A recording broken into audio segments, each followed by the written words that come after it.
Hello, welcome to English Needs. Here is a line by line explanation of the poem On Killing a Tree, written by Gieve Patel. We all know the importance of trees.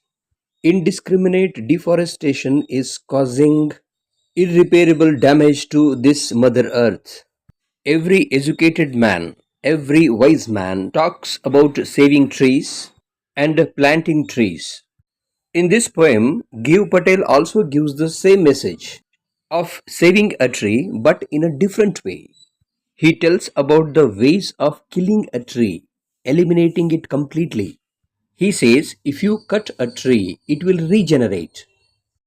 So, if you have to finish a tree, you have to uproot it, then destroy the roots. Here, the poet has used irony as his tool. Let us understand what he exactly wants to say. Important points are given at the end of the video, so watch till the end. It takes much time to kill a tree. The very first line catches our attention. First, for using the word kill, normally we use the word fell or cut down. Secondly, the poet says that it takes much time to kill a tree. Practically, it takes hardly any time, a little time for felling a tree.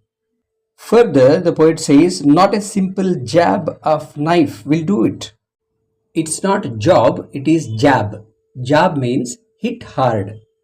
And the word knife is normally not used. It is the axe we use for cutting the tree. So, according to the poet, cutting down a tree may be very easy, but killing a tree is a hard task.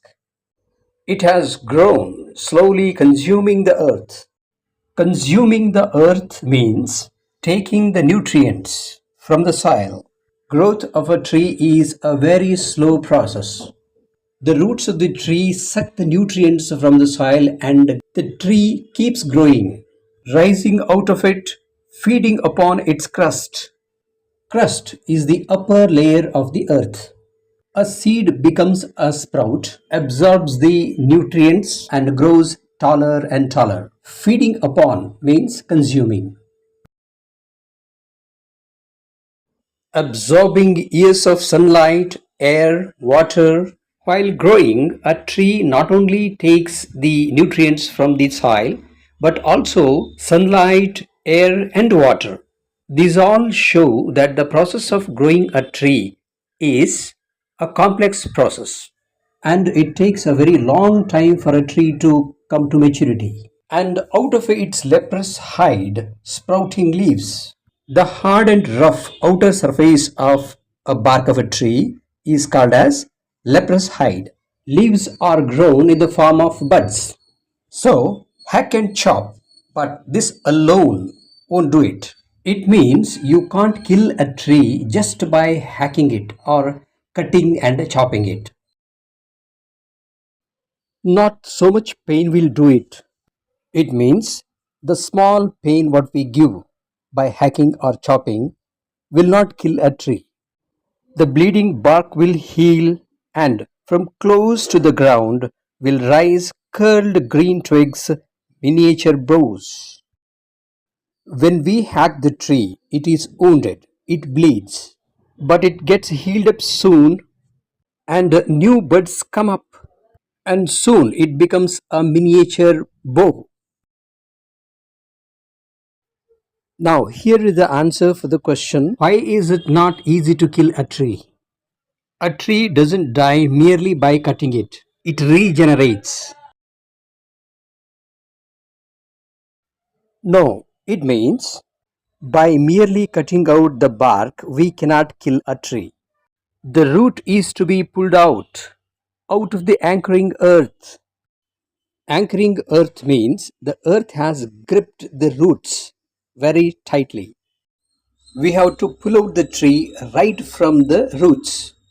It is to be roped, tied, and pulled out, snapped out, or pulled out entirely out from the earth cave. The phrase earth cave suggests the idea that the roots have gone deep into the earth. So, in order to pull out the roots, we need to tie the rope and pull it with all might. And the strength of the tree exposed. When we pull the roots, we come to know how strong is the grip. The source, white and wet, the most sensitive, hidden for years inside the earth. The source, wet and white, means the bunch of roots. Roots are very soft.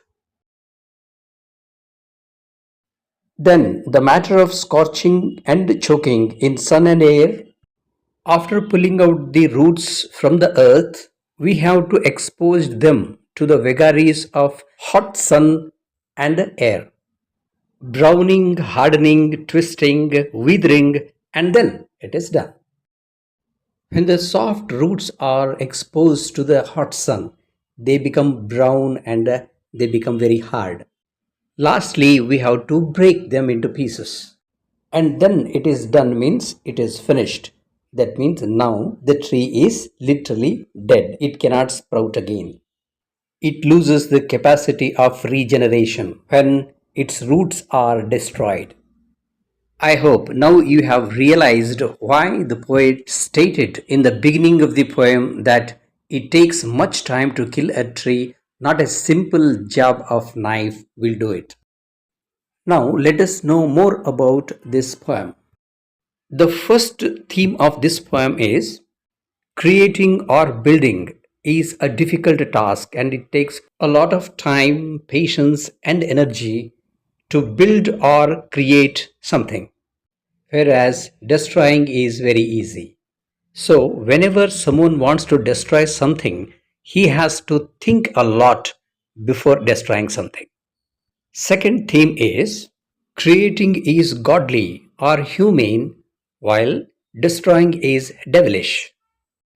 The third theme is it is not easy for any person to give up what he has cultivated for a long time, especially bad habits. It is very difficult to root out all those evil habits which have been cultivated for a long time. So, it is wise not to cultivate such bad habits. Message given to us by the poet. Nature nurtures a plant by providing air, water, sunshine, and nutrients from the soil. It cares and protects the tree from being blown away by the force of wind, and it takes a very long time for a plant to become a tree. By telling all these things, the poet wants to sensitize the readers so that they think many times before cutting down or felling a tree. Another important point about this poem is the use of words kill instead of fell and knife instead of axe. This also is to sensitize the readers. The poet equates the life of a tree with that of a human being. It is to say that life of a tree is as important as life of an individual or a human being. As killing a human being is a crime, a cognizable offense, felling of a tree should also be treated as a crime. Here is a link for explanation in Kannada.